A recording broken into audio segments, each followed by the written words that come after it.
A adquisición de competencias clave en materia digital é un dos obxectivos que busca a Rede de Aulas CEMIT da Xunta de Galicia para reducir a fenda e camiñar cara a unha sociedade máis preparada para os retos que plantexan as novas tecnoloxías. Así o destacou o conselleiro de Facenda e Administración Pública na visita desenvolvida á Aula CEMIT de Ribeira esta mañá. É importante tamén a outra parte que é a capacitación digital, e aí estamos avanzando moito,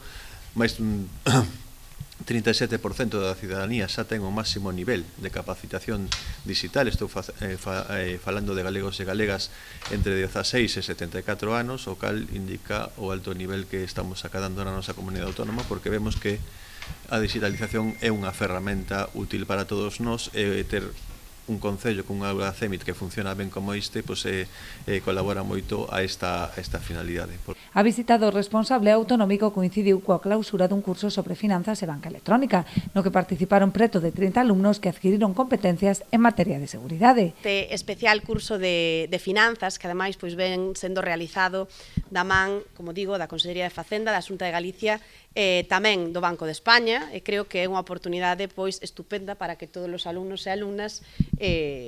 adquiran eses coñecementos básicos para poder enfrentarse ás finanzas, o que é a banca electrónica, algo que creo que hoxe en día non estamos alleos ningún, non? As novas tecnoloxías forman parte do día a día da nosa vida e necesitamos adaptarnos a estas novas ferramentas.